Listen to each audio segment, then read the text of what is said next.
Celebrity in our mix, Julie Alexandria. There she is! Hi. Julie, how are you? I'm so good. How are you guys? Great to see you face to face. I hate that whole email thing. I know, right? We're here. We're doing it. Thank you for having here. me. No problem. Thanks for spending some time with us. Julie, I am Chris Weber, and this is Andy Martinez. Yeah, hey. Nice to see you Thanks guys. for joining. How's Chicago? I know you guys are based in Chicago. How cold is it? Are you guys still in winter? Does winter last until like July? So yeah, there's you can handle this. Monday for Cubs opening day, it was about like 70, Yes. 60, 65, Oh, so it was okay. beautiful. Okay. Yesterday, 65, same thing, beautiful. Today, I was walking over, it was 39 degrees. Oh, Yeah, so. you know, it always has a way of getting you. You think, just when you think you're out, they pull you back in. Right. Yeah. You experience the whole year's seasons in 1 week sometimes. That's Right. what we're experiencing today. The worst thing is for the Cubs opening day, it was 70 degrees, and they showed the video of the year before. It was 28 in a blizzard, and it was postponed. And the guys were out throwing snowballs at each other. I remember that. Yeah, there was also one year when Kansas City, their opening day was postponed because there was just snow just all over the ground, and guys were like, I can't play. Yeah, I don't know. But there's no global warming, so No, not at all. don't worry. Hey, where are you? How is San Diego? Enough about cold, frigid, rainy Chicago. I mean, I don't want to make you jealous, but we've had about 1,000 days of 75 and sunny. That's basically it. That's it. I You know. just zoned out casually when you said that, so I don't know exactly what you said. Must be terrible to have Groundhog Day weather, right? It- Just it's every tough. day being perfect. I know. Well, I think my next career, I want to be a weatherman here in San Diego. Easiest Oh. job ever. You could tape what, like 3 months in In one day? one segment, exactly. And just keep rolling it. Just change the outfit, and you're good. change the Also, outfit. I want you guys to know I wore hoops today because I'm like, what is more, signifying that I'm Latina than wearing hoops and red? And red. Straight out of Central Casting, I'm like, I am here to audition for Latina News Reporter #2. And so I wore my hoops, just so you know. That's hysterical. That's great. Well, we appreciate that. Yeah. So can you give the audience who might not know you a little bit of background about yourself? Yeah. So I started in sports in 2008. I was working on basically a sports trivia game show in New York on Sportsnet New York, which is the TV home of the Mets. And it was a sports trivia game show where we would go into bars and we would ask drunk fans and not so drunk fans sports trivia. It was like that show Cash Cab, where if you got the first one right, you could keep going and gamble your money. And it became a huge hit. I was hosting it with Chris Carlin, who's currently on The Fan in New York. And after that, I got my own show, which was a weekly magazine show called Mets Weekly, and also on SNY. And I hosted that for 2 years. And then that led to gigs doing Sideline for the Sports Illustrated Heisman Tour, covering college football. I later went on to cover college football for Big Ten Network and then Big Fox Game of the Week. And then I went back to baseball in 2013 to do sideline or in-game reporting for the Washington Nationals, and then took a break and did some entertainment reporting, and then came out to San Diego and hosted the 2016 season doing in-game reporting for the San Diego Padres. That's awesome. So you've literally been all across the country. All across the country. And then, and I forgot to mention, so I also started in eSports, which I know that's kind of a hot button topic these days, but I was actually one of the first female sideline reporters in eSports ever in North America. And that started way back when eSports was not selling out the Barclays Center or Madison Square Garden. This is when they were in hotel ballrooms all over the US. And so I did that for 4 years. And it's amazing to see how much it's grown and how far it's come. And I was also a VJ on MTV back in the 2000s, and but left entertainment and came back to sports. Our technical director, Gabe, is a big video game guy, so he got all excited when you mentioned eSports. Awesome. What's his game? What does he play? Gabe? I play all kinds of things. Let's see, anything from League of Legends to I don't play Fortnite. Andy plays Fortnite. That's a big one for him. But FIFA, sports games. What games were you covering for esports? I was covering Halo. At the time, it was Halo 3, then Halo Reach, and then Call of Duty. That's amazing. That's really cool. Yeah. Julie, can you fully on our show admit that you launched esports? Like No. They are successful because of you on the ground floor. I would like to say that a couple of my interviews went viral, which actually, of all the interviews out there, sideline interviews, post-game walk-off interviews, I think one of my favorites ever came from esports. And I was interviewing a player. His gamer tag is Crimsex. And it was the most awkward thing ever. And I will go on the record by saying I asked the question in an awkward way, so I will take responsibility for that. But his answer was priceless. Google it, YouTube it. It's hilarious. And it's just so cringy. I cringe now, like 5 years later, just looking at it. It's horrible.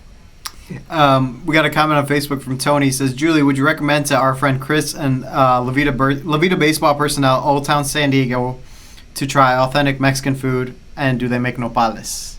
Oh, yeah, it's so good. Although I will say you got to pick your spots, because a lot of the places are very touristy, and so I don't know that they're that authentic, because it's very touristy facing, but it's damn good Mexican food, and it's better Mexican food than you'll get probably anywhere else.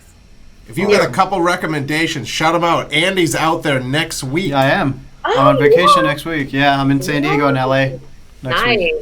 Nice. So. Okay, well, I would say you have to go to Barrio Logan, which is just kind of on the outskirts of Write it down. I'm writing it down. by Texas Park, and oh man, you will walk into a parking lot and have some of the best Mexican food you've ever had. Now, it's Cali Max, not Tex Mex. Okay. So you know the difference, right?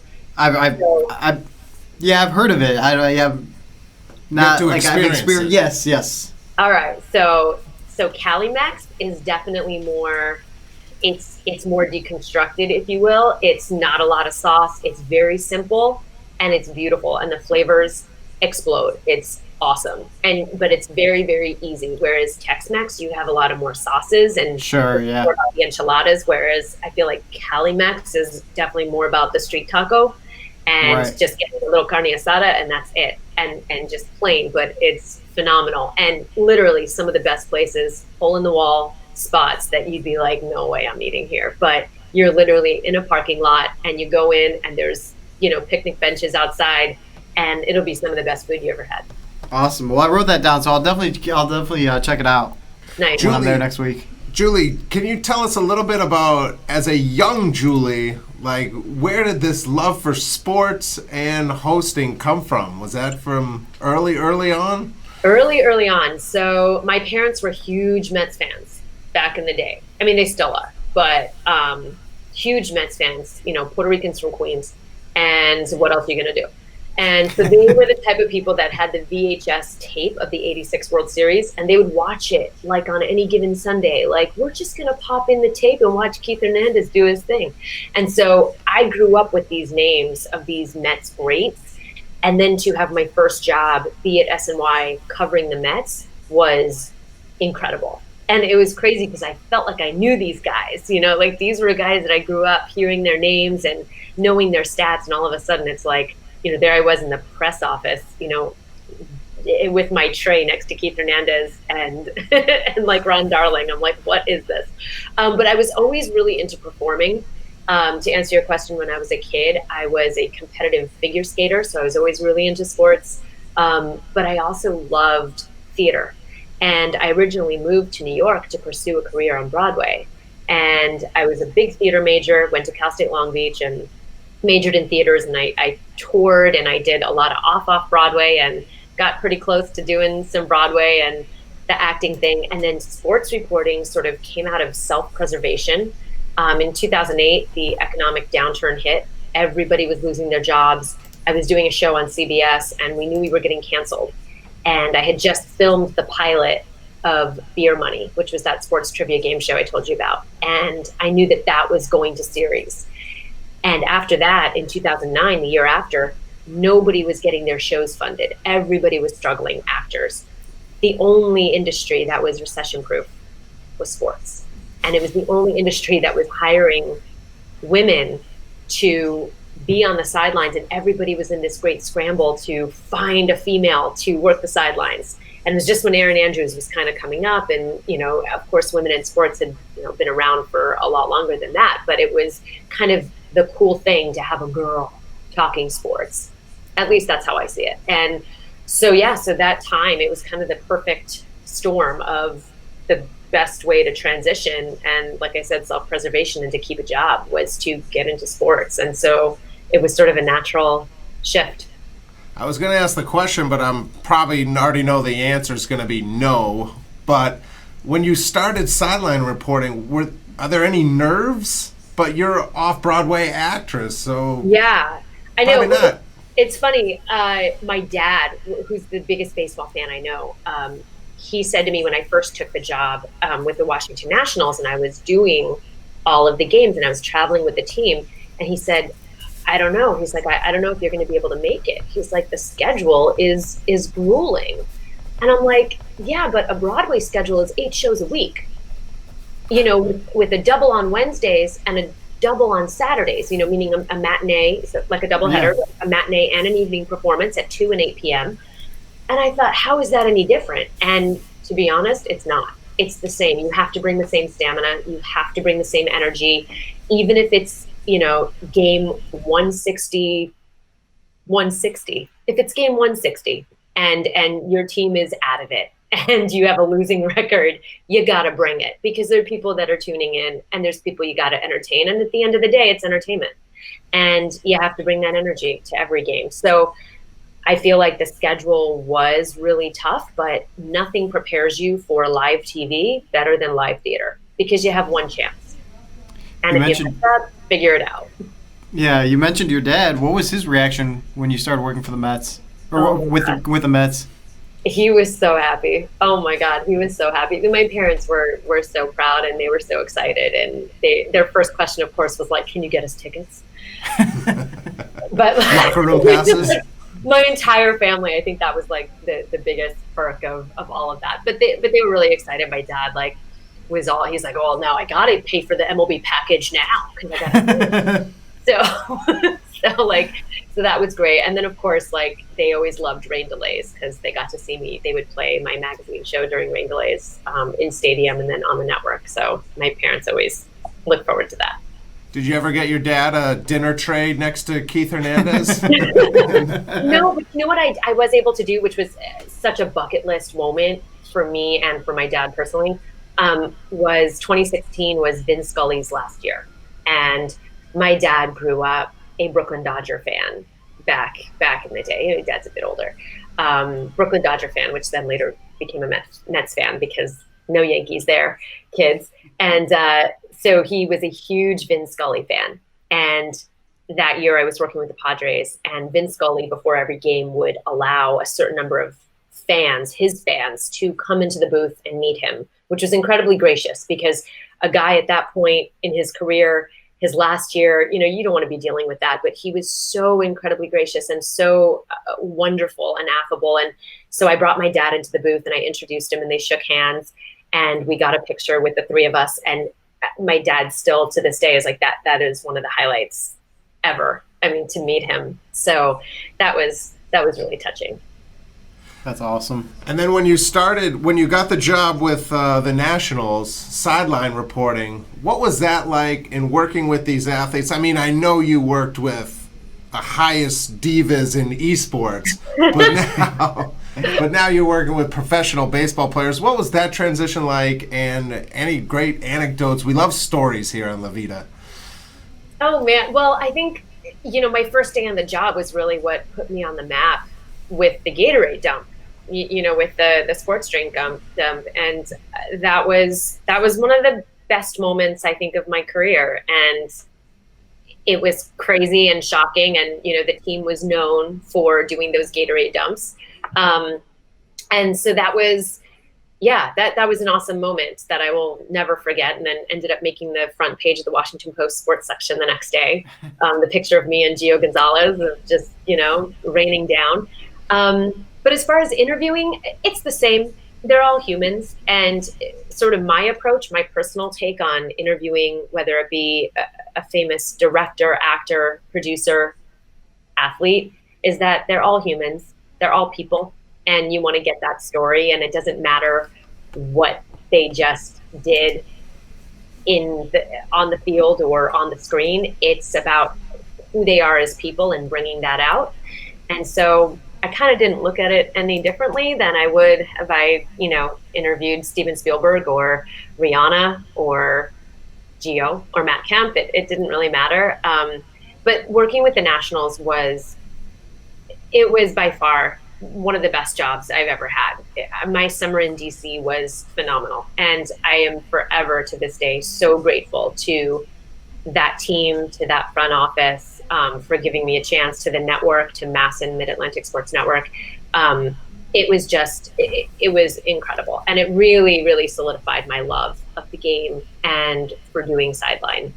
And yeah, the Gatorade dumps, funny story about that. So the Gatorade dumps, that was their thing. They were known for it. It's an initiation.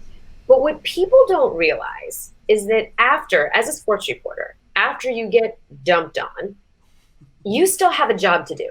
All right. So you do the post-game walk-off interview, right? You interview the guy, you get the dump, and now you're sopping wet. Well, the player gets to go back into the dugout, go in the tunnel, take off his jersey, throw it on the floor or into the bin if he's, nice, and take a shower. And then he dries off, and then he gets to do post-game interviews, since he's obviously the MVP and you're interviewing him, right? With the media and the press. Not so for us. We are sopping wet in wet, sticky Gatorade or Powerade or what have you. We then have to go back into the tunnel, into the depths and the bowels of the stadium. And we have to go into the press conference room if we're at home, or the manager's office if we're on the road. And we have to wait for the manager to come out and do our post-game interview. We usually get first dibs at the questions being on camera because we got to get the tape back to the truck. And then we're sitting there still in our wet clothes. Then we have to go into the clubhouse, and then you're going to interview, whatever players. And then if it's a getaway day, you're still in those clothes, and you have to grab your luggage and you go onto the coach bus, and then you're sitting on the coach bus waiting to go to the airport, still in those wet clothes. Then you board the charter, still in those wet clothes, and then you fly into whatever city. And by the way, this is usually after, a night game, normally. And so you're going to get into, a day game, and then you're going to get into whatever city in the evening. And you're still in those wet clothes. I mean, yes, you can bring a change, but what do you do with your wet clothes? You got to carry them, and you can't really shower, so you're still sticky. So then sometimes it's like 8 hours later, and you're still in those wet clothes. So I told the guys afterwards, after the first couple of Gatorade dumps, I said, listen, I'm going to level with you. You want to do the dumps? Fine. I'm all about it. The crowd loves it. The audience, the fans, they freak out. We always make the highlight reel on ESPN. It's fantastic. But if you want to do it, here are my provisos. Not on a getaway day. Not when I'm wearing white, because I have had many jackets, many outfits that have been ruined, which, by the way, Matt Kemp, you still owe me. You still owe me. You ruined my white leather jacket from Zara. You still owe me. I'm very upset about it. They don't pay for your dry cleaning. That's on you. They don't pay for your blowouts, when you get your hair done, because girls gotta get our hair done. They don't pay for that. So it's a little bit of a different issue when we as female reporters get, the Gatorade dumps. And there are not places where you can just go and change, because yes, there's public restrooms, but then you're changing in front of the fans. You can't really do that. You got to take your mic pack off. So it's very involved. And I just want people to know that, because what we see as fans is, oh, that's funny. She got Gatorade dumped. That's funny. But there's a lot of work, and there's a whole, other side to it. That's a huge inconvenience. And I'm not saying that it's a bad thing, but I just want to put it out there. I just want people to know what we have to go through. So I had my sort of list of things that I, did not appreciate as far as, but they were great. The guys they were cool with it. They were like, all right, that's fine. No getaway days. And if they did decide to, do the jump and some, player had an amazing game, they said, we won't get you. Fair enough. And then I was like, okay, then you can do as many as you want. Tony on Facebook is asking, did you have a sticky trail of ants behind you with all the sticky sugar on you?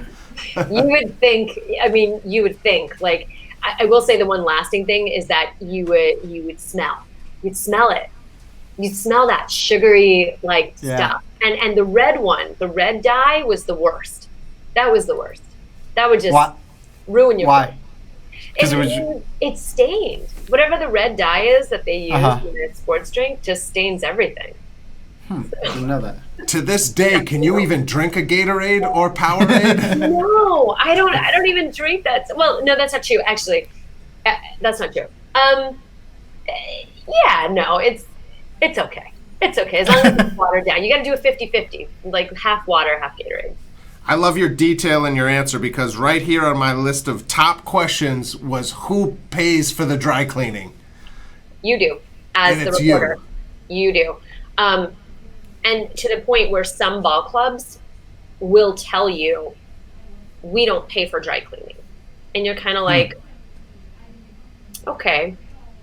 Because I just saw that you got a player for how much, but you won't pay for dry cleaning. But okay. So that's on us. We have to pay for dry cleaning unless, there are some players who will man up and be cool and say, but then it gets weird. Like, what are they going to give you? Like $10? Like, here's $10. Go get your dry cleaning. Right. It's almost like, here's $5,000, and I'm just going to get you all year. Exactly. It's like, I'm going to pay up front. Go. Yeah, that's how it should be. But yeah, there are a lot of clubs who refuse to pay for dry cleaning, and they will tell you up front that, they should build it into our salary, to be honest. That's very interesting. Because the clubhouse attendants, they get tipped by all the guys. They do. It's like, you should get a little hat. You should have a big hat. Maybe that sombrero hat over your right shoulder. You put that right down on the ground. I can see that. I love it. I couldn't even see it. You have a good eye. We're going to have you put that on at the end to say goodbye. Amazing. No, it's true. The clubhouse attendants, like, they're not going to wash your stuff. It's not their job. They shouldn't. It's not their job. Right. It just goes to the, it's just to the point that it's on you. You should frame that Zara jacket and have it in hang it on the rafters in your house. Oh my God! With the sign that says "Thanks, Matt Kemp." Yeah, maybe a Matt Kemp signature and a little note. I'm sorry. Literally, no, it's true. It's true. So what was that first? You kind of touched on it, but what's that first Gatorade shower like? Are you shocked? Are you laughing? Are you mad? Did you know it was coming? I had a feeling it was coming. I was warned. Even in my interview with the network, they said, just so you know, this team is known for doing these, Gatorade showers, and are you okay with that? And I said, absolutely. I'm totally cool with it. I didn't really know what that meant to be in the moment to get a shower.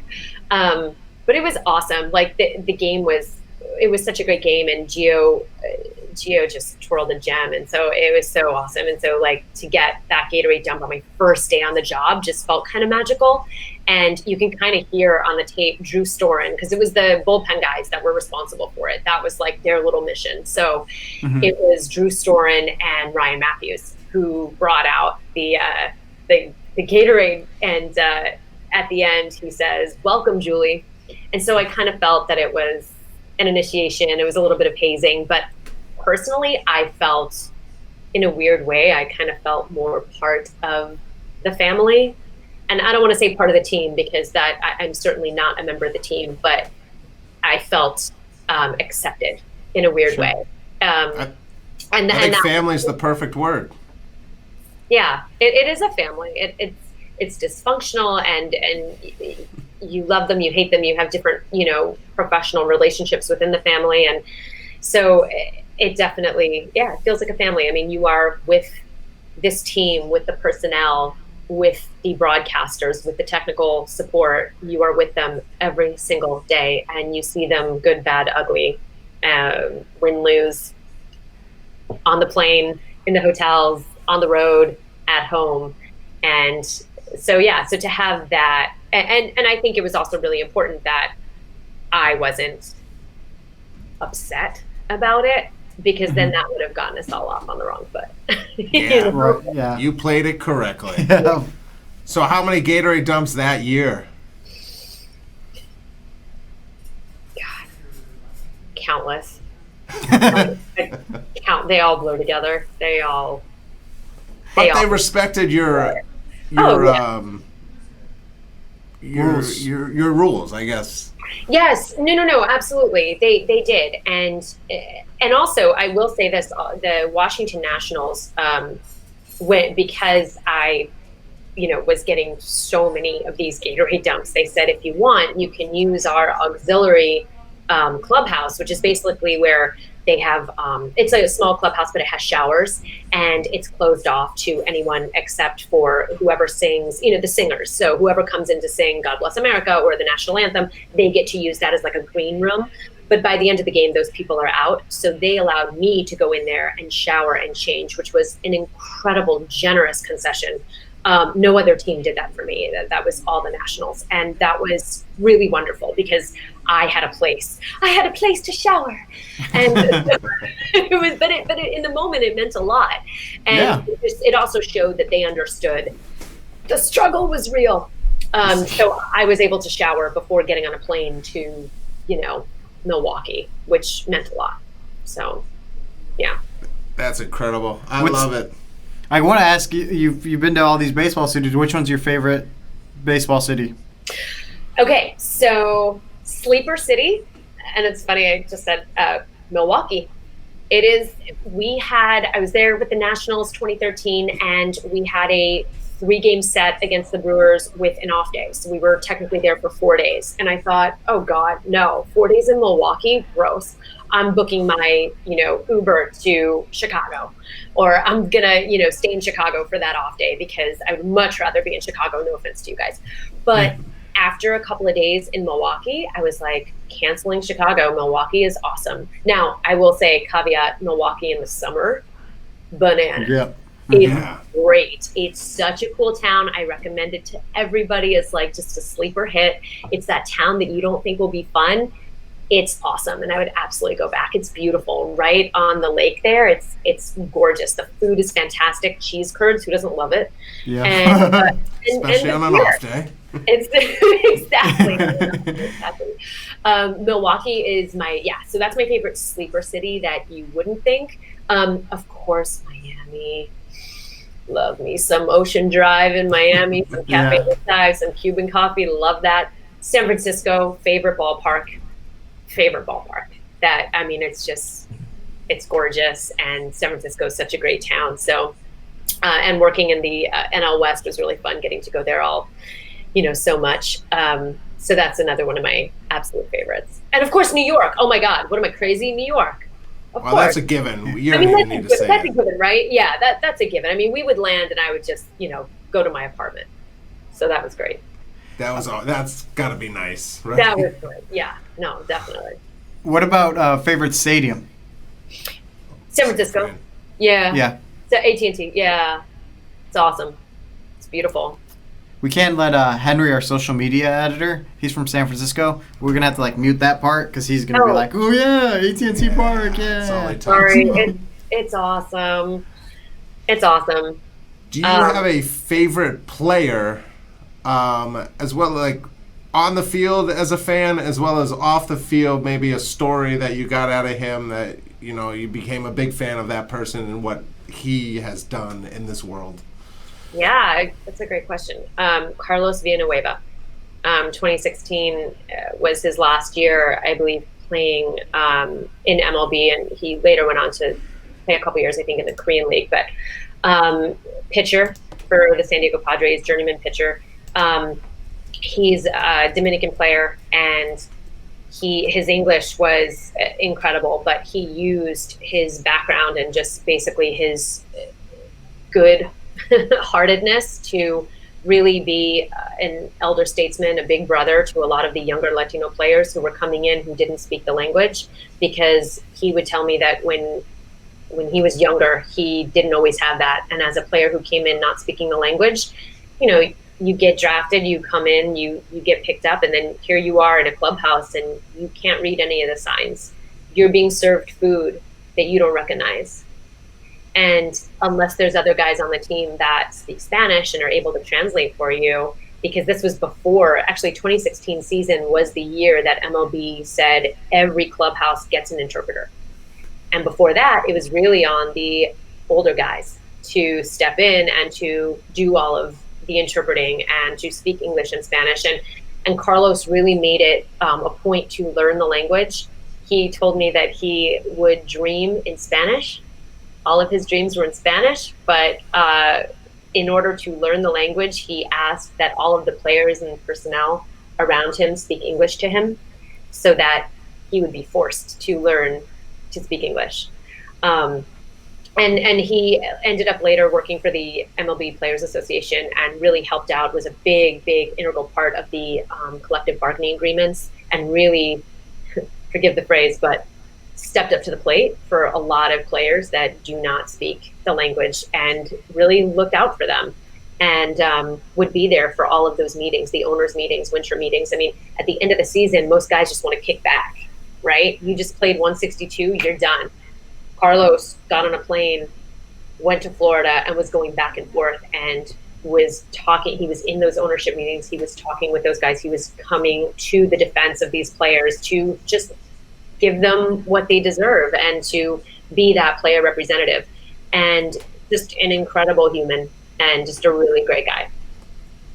That's interesting. Yeah. I would have never guessed someone like Carlos Villanueva to be that. Yeah, awesome. and you don't always expect that from a pitcher, right? He's, right. He's an everyday player. So, for him to be that involved was really nice to see. It meant more to him, the human, that humanitarian side meant more to him to be there for those guys and to be the advocate for those players that could not speak up for themselves, literally. I can't get enough of the stories of these guys. And when they come over here and literally dropped here to play baseball and they don't know anything. Yeah. And the players, they tell stories and they laugh about it, but it's also sad, like, that they have to go through these type of things, especially in the minors, working their way up, and who in these small towns, that who are they talking to? Yeah. But, absolutely. That's a really good point. Who are they talking to? What kind of food are they eating? Because you're not going to get, rice con gandules in like Richmond, Virginia, Right. Like, they're not going to. So I think, yeah, it is a culture shock for sure. It's a culture shock. And for any player of any, descent to come here and to play, it can be a rude awakening. And to have someone in that clubhouse who speaks the language, to have someone who's been there before, who can be a big brother in that way. I think there's also a psychological side, as you kind of alluded to, which is, here they are, they're young, they're without their families, they're without their friends, and they're kind of on their own. And so the team really becomes the families. And the clubhouses are, what struck me, something that struck me that I guess I knew, but I didn't really know until I saw it, was the segregation in the clubhouse, right? Like, you walk into the clubhouse and you've got, the white country boys are over here, and then you have the Latino players are over here sometimes, and then you've got the African American guys over here. And I'm not saying that to, cause any sort of, issues. I'm just saying that that's what I observed. And I just thought it was really interesting. But then you had those players that could go anywhere. Like on the Mets, David Wright was that guy, right? David Wright and Jose Reyes had an incredible friendship. Those guys had like their own secret language. It was weird and adorable and awesome. Also, to your point, another guy who is an incredible person, human being, as well as was a wonderful player. But you have those guys. Matt Kemp is another one of those guys who can, kind of toe the line, walk the line and go back and forth. But it can be incredibly segregated. Like you have those cliques. And Carlos Villanueva was a perfect example of a guy that could also go between and just kind of be friends with everybody. What was it like moving to San Diego, working with the Padres? Because a lot of those teams are young players, Very. So what's that like, seeing them so young kind of channel their way through a major league season? It's interesting. I think some of the most important players were the older guys on that team because they were the ones to show them the way. And now I look at the team 3 years later. I mean, here we are, 2019. I was there 2016. And now you have, almost 75% of the team is Latino. And it's awesome because there's a certain energy that you get with that youth. There's a certain energy that they are so grateful and so happy to be there. Like, they're just happy to be there. They're just happy to be at the party. And so that is really invigorating. A lot of times you have guys that, they're doing it for a paycheck. They are. And there's nothing wrong with that. There's nothing wrong with that, but they've been there, done that. It doesn't have the same magic as it does for a younger player. And so to see that and to be around that energy was really, really wonderful. Because you root for them, you want them to do well, and of course, it's adorable how excited they get. You're just like, yeah.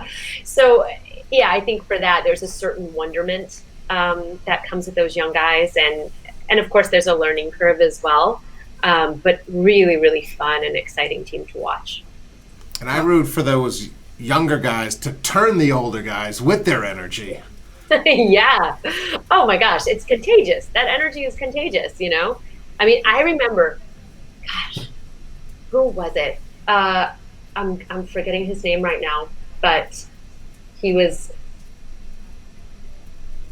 yeah, see, I have a 6-month-old, by the way. I have total mom brain. I was up all night with the baby, so forgive me. I'm forgetting his name right now, which is going to ruin the story, but we were on the road, we were in Colorado, and he was a Dominican player who had never seen snow or hail or weather any sort of weather for that matter. And right before the game, a hailstorm descends on the field, and they close everything down. There's lightning, and so they clear the park, they clear everything. The field is tarped, and he's out there in the dugout just by the railing, leaning over with his hat, trying to catch hail. And he's dancing. He's dancing in the hailstorm because he's never seen it before. He's never experienced it before. And we ended up playing it on the highlight reels and they called him the Ninja, and I'm forgetting it, Little Ninja, and that was his nickname, and I'm forgetting his name. Horrible. Maybe the Facebook audience will tune in for this. But I totally can't remember his name. I'm sorry. But he was so excited, and that moment was one of my absolute favorite moments. As just watching him, this Dominican player, just enjoy weather for the first time and just revel in it. You should have came up behind and Gatorade bathed him. I should have. Oh my God, that right? And it would have, yeah. Was it? So I just did a quick Google search. Little Ninja baseball player. Yeah. Is it Alexi Amarista? Yes, Amarista. Thank you. Alexi Amarista. Thank you, Google. Yeah. Thank you. Yes, Alexi Amarista. Oh my goodness. Yes, that was him. Thank you. See, I knew they called him Little Ninja. That was his nickname. That's what we all kind of called him. But yes, Amarista. Thank you. Yeah, and I'm glad I could just type anything into Google and it'll come right up. And there you go. So a fan earlier had asked, and I wanted to wait until we got to talking about San Diego, and there's a natural transition right now. What do fans think of Manny Machado in San Diego, and what's the reaction like?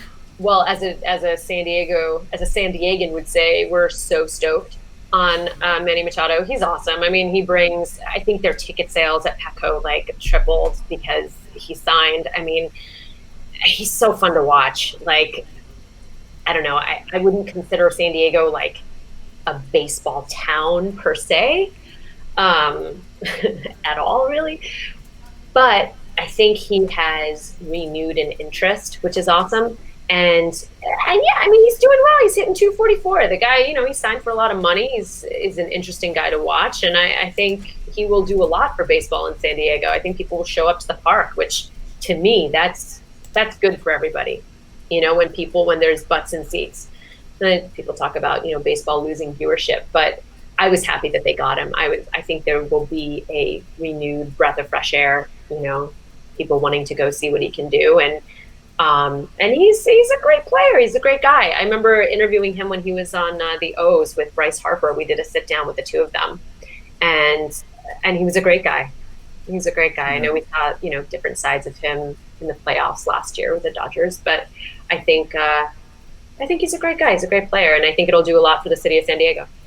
I like his fashion style too. Last week we shared a photo, or maybe 2 weeks ago, of him walking into the stadium, and he had a Saint Laurent hoodie on, which we Googled it, and it goes for a cheap $850 if you're curious in getting it. And listen, it's YSL, honey. That's rigorous. Yeah. That's fashion. That's high fashion. Latino players have good style, though. You know that, bro. Yeah. Carlos Martinez on the Cardinals, my opinion, the best dressed man in baseball. Really? Yeah. I would say Oliver Perez had the best worst style. He would be. That's kind of how Carlos Martinez is. Right. It's that best worst style. Like he'd be wearing like everything was like embellished. Remember the embellished trends of like the jeans with like the studs and like the True Religions. Yes. God. I can't. Yeah, Carlos Martinez. That's Orange County. No, because yes and no. This was, Ollie was on the Mets in 2009. And so I was seeing this in 2009, 2010, and he was rocking it. But it spread around. What you mean by Orange County is that dudes be still wearing it in Orange County. That's what you mean by that. And it's true. True. I remember I asked Miguel Cabrera, who's the worst dresser on his team, and he goes, "Can I name a coach?" And I'm like, "You can name anyone." He goes, sorry, who was it? Omar Vizquel. He goes, "Omar Vizquel is the worst dresser on our team." And then I interviewed Omar Vizquel. I go, "Omar, who's the worst dresser on your team?" And he goes, "Oh, hands down, me." Well, why though? Why was he a bad dresser?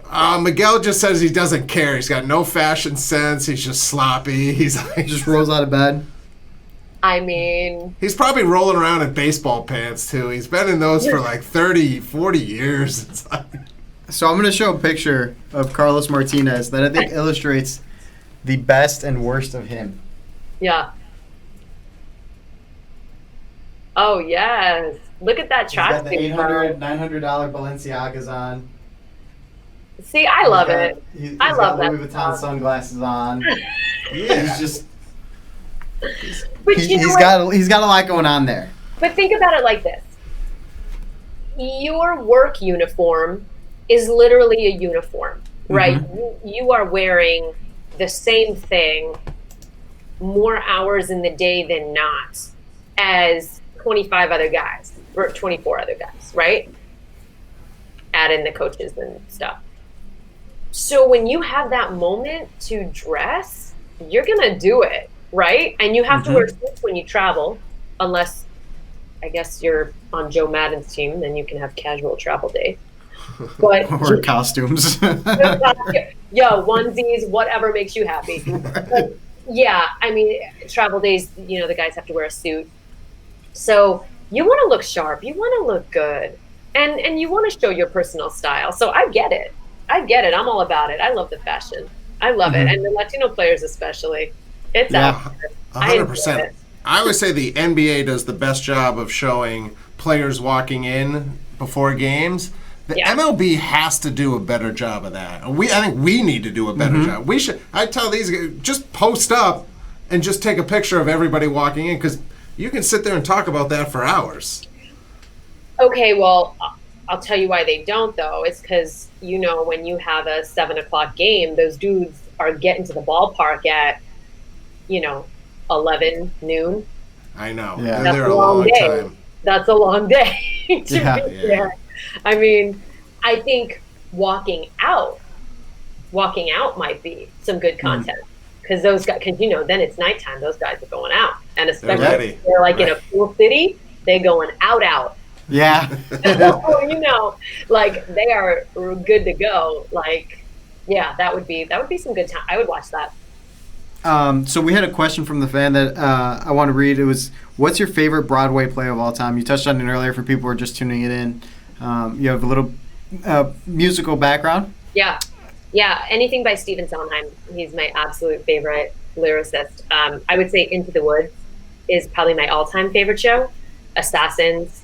I love some Andrew Lloyd Webber. I love Jesus Christ Superstar is one of my all-time favorite shows. But yeah, I think mostly Sondheim is currently playing right now. Hamilton. I mean, I know that's just a generic answer, but if you really listen to the music, it is a work of genius.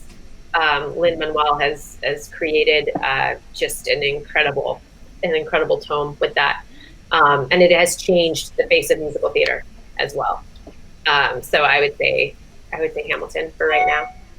I'm probably the furthest thing from a musical or opera, like any kind of that kind of arts has never been appealing to me. But with full respect, but no worries. I want to see Hamilton really, really bad. Partly because I want to know what the hype is about. Mm-hmm. But seeing clips, hearing the music, I want to see it. It's amazing. I would suggest listening to the music before you see the show.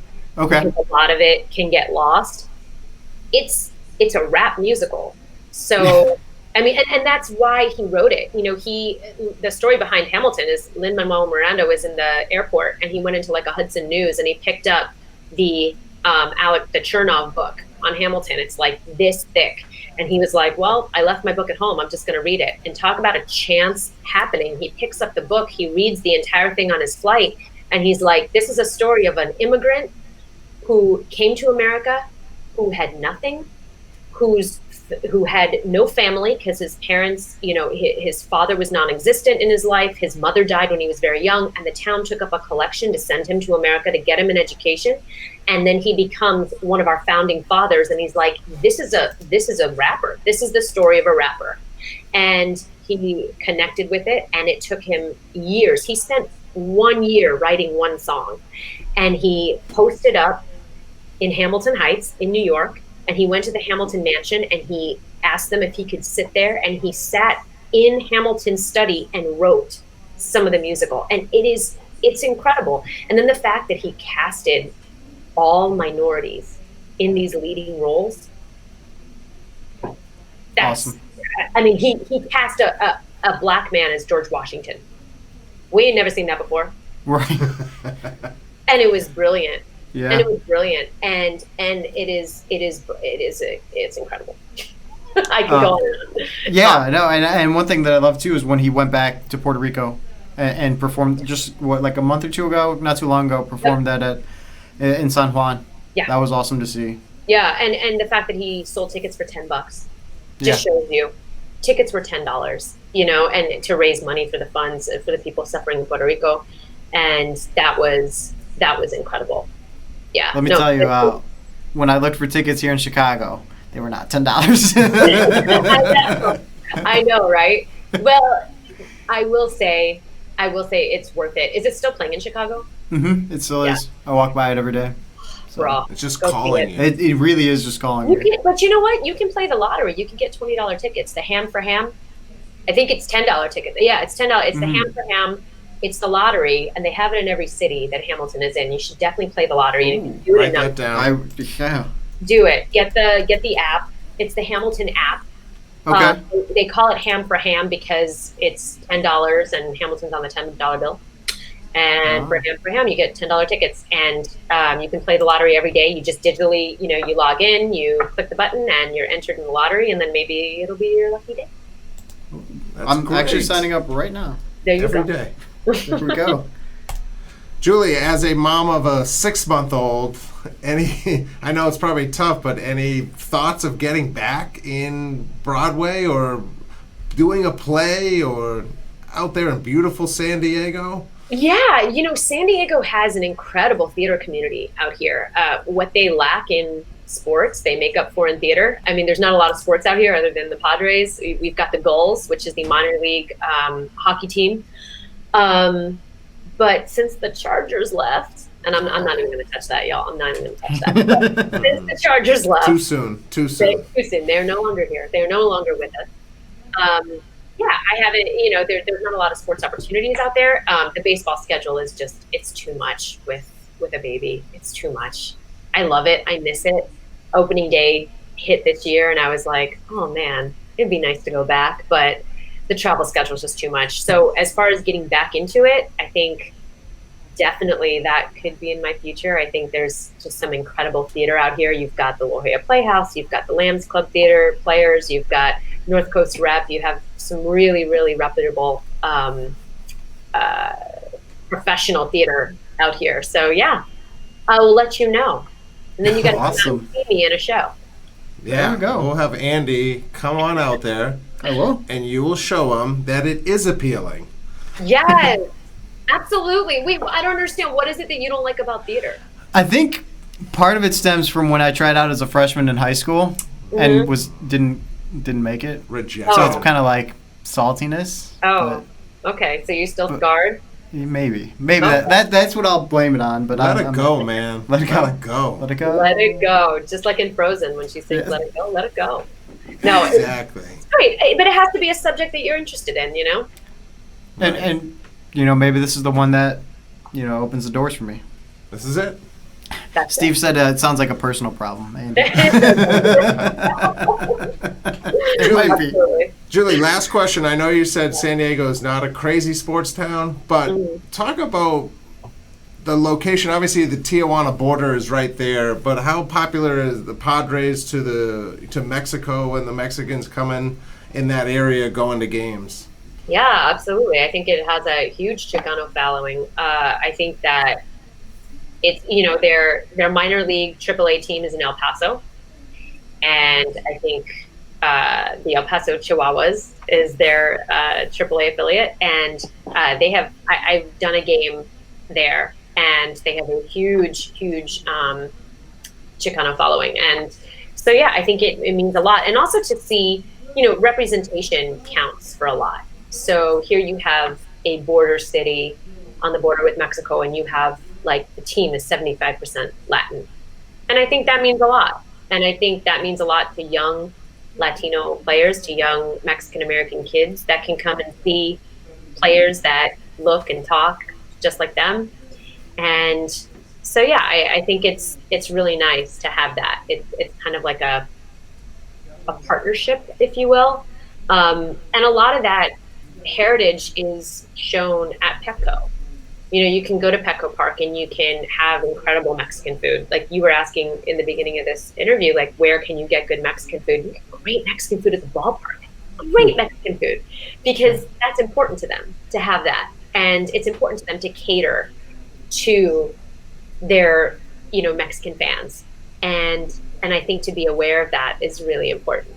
And to not, and like I said, to cater to that. So yeah. That's awesome. I love it. Yeah, this was Julie, fun. This was a blast. This was a lot of fun. Thanks, guys. I'm sorry we took up too much of your time. I know you're working on an all-nighter with the 6-month-old. Dude, so I apologize. Is not for, I want to say a P word that I can't say, but it ain't for people who are, it's hard. God, parenting is hard. I have so much respect for parents out there, more so than I ever knew. Oh my God. Are you guys parents? Do you have kids? Chris has I have a 4-year-old and a 10-month-old, so I know your sleep deprivation. Oh my God. I mean, I have never. I have never in my life been so tired. And that's like a day game after a night game, after a delayed flight, after not getting my luggage, after a Gatorade dump that I didn't get a shower. Yeah. I mean, it's real. The struggle is real. So yes. The struggle is real. Our last question, what team will the baby be a fan of? That's a really good one. Do you know that I think about this every day? I do. I do. I think about it every day. And it didn't matter if it was going to be a boy or a girl. I was like, what fan is he going to be? So my baby daddy, my husband, is also a huge baseball fan. He played for Duke, and he's a shortstop. And so we literally talk about it because he's actually from the Bay Area. So he's a Giants fan. I'm originally a Mets fan, but here we are in San Diego. I don't know. I have a feeling that we will take him to Padres games when the Giants are in town, and we'll take him to Padres games when the Mets are in town. How about that? That's my answer. There we go. That's a good answer.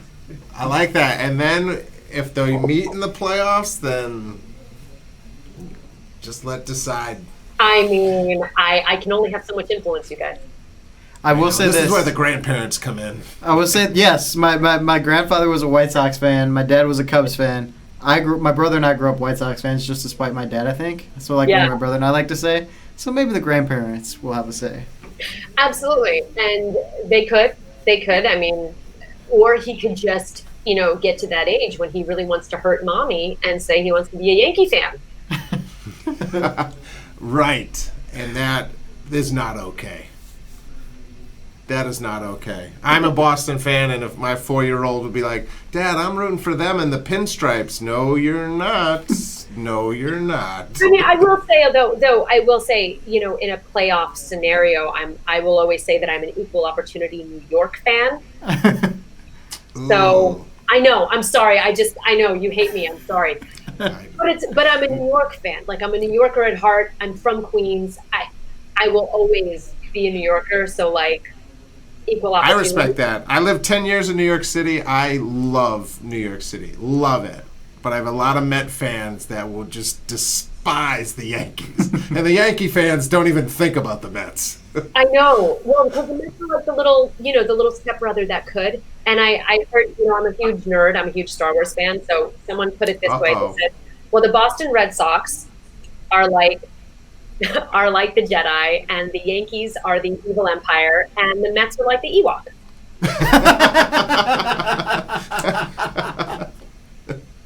Huge Star Wars fans, so that's natural laughter. I am one of the biggest Star Wars fan I know. We could have talked about that all day. We could have.